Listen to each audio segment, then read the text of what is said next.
The day is September 1st, 2025, and it's 11:42 a.m.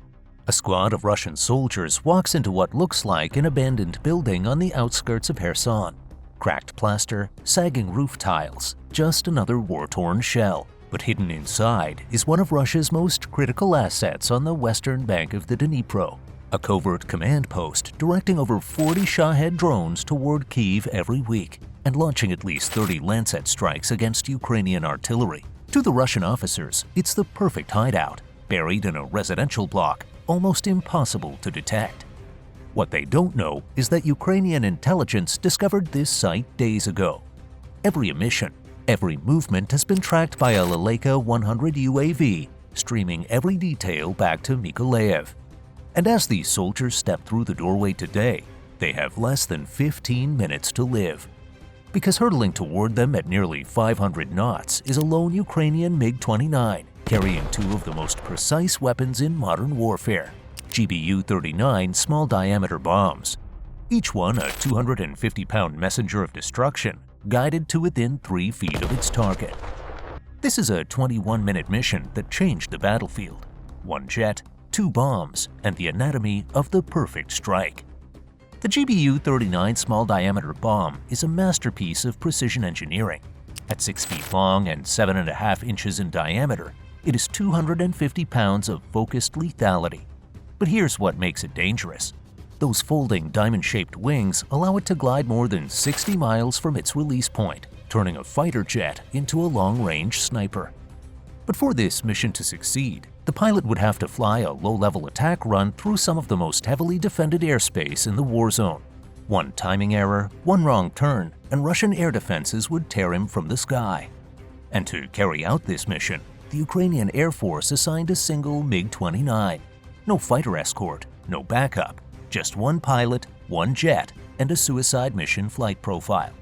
For support, a Lancet 100 scout drone maintaining eyes on target, and a swarm of decoy UAVs, all synchronized to the second in a deadly ballet of deception. By 11:55 a.m., preparations were complete. 2 GBU-39s locked under the wings, fuses set to instantaneous detonation, no need for bunker-busting penetration against a 2-story house, just pure catastrophic impact.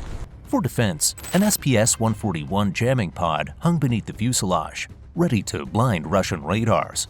On the outer pylons, 2 R-73 short-range air-to-air missiles, insurance against Russian fighters or helicopters lurking in the shadows.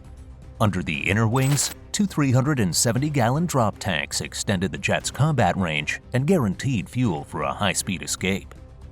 3 minutes later, at 11:58 a.m., both RD-33 engines roared to life, and the MiG-29 blasted off from its forward strip near Kyiv. The countdown to destruction had begun. The moment Captain Mikhailo went wheels up, he shoved the stick forward hard, dropping to just 165 feet above the ground, hugging every ridge and tree line. At this altitude, even powerful long-range radars are handicapped by the Earth's curvature, their beams skimming overhead, blind beyond a few dozen miles. It's the only way to survive in contested airspace. But it's also insanely dangerous. One mistake, one moment of inattention, and you're a fireball in a wheat field. On the HUD, numbers flickered constantly. Speed was at 480 knots, and time to release, 8 minutes 47 seconds. But Russian air defenses weren't sleeping, and within minutes, Captain Mikhailo would face a lethal game of cat and mouse with one of Russia's most advanced mobile SAM systems. Meanwhile, the deception plan kicked into gear. From a base along the Dnipro, a swarm of Punisher UAVs lifted off. Their mission was simple: create chaos. Pulse intermittent radar signals, climb high enough to leave contrails, force Russian radar operators to track multiple bogies at once. Above Kherson, the Lancet 100 kept circling silently, its infrared camera locked on the target house, streaming live video back to Ukrainian commanders. 12:06 p.m., the strike package was in motion. On Ukraine's command screens, the display split into 2 feeds. One showed a UAV video of the building, the yard, the antenna trembling in the breeze, a window hanging half open. 2 Russian soldiers carried a crate of equipment inside, completely unaware that every move was being broadcast live, and that death was now only 37 miles away. At 8 minutes 45 seconds to release, the nightmare began. Captain Mikhailo's SPO-15 Beryoza radar warning receiver lit up like a Christmas tree. The needle swung northeast. A sharp, piercing alarm blared in the cockpit. Podlet K-1 radar, tracking him. Mikhailo's hands moved on pure instinct, rolling the fighter into a beam maneuver, flying perpendicular to the radar beam. This tactic exploits Doppler physics, making his velocity harder to classify, buying precious seconds. Simultaneously, the SPS-141 jamming pod beneath the fuselage erupted with broadband interference, distorting his radar signature into electronic noise. From the southwest, the decoy UAVs activated. Punisher drones pulsed scattered signals, producing false blips on Russian screens. Others climbed higher, leaving visible contrails, forcing enemy radar crews to divide their attention. At 9 minutes 5 seconds, the Beryoza tone shifted, a continuous higher-pitched scream. Unmistakable. Fire control radar locked. A Pantsir S-1 near Kherson had acquired him, and a surface-to-air missile was already in the air. Captain Mikhailo had seconds to react. One wrong move, and he'd never see his family again. Mikhailo pulled the stick gently, bleeding speed to 450 knots, while his thumb hammered the flare button. Chaff and AL-50 towed decoys deployed in a desperate cloud behind the jet. The Pantsir missile hunted for engine heat, the MiG's infrared signature blazing like a beacon in its seeker head. But when it met the flare's blinding infrared bloom, the seeker was deceived. The missile veered off course, detonating in a gray cloud hundreds of feet away. In the cockpit, the Beryoza alert dropped to a lower tone. Russia's first intercept had failed. Mikhailo gripped the stick tighter. He knew what came next, the most dangerous part of the entire mission. The pop-up maneuver.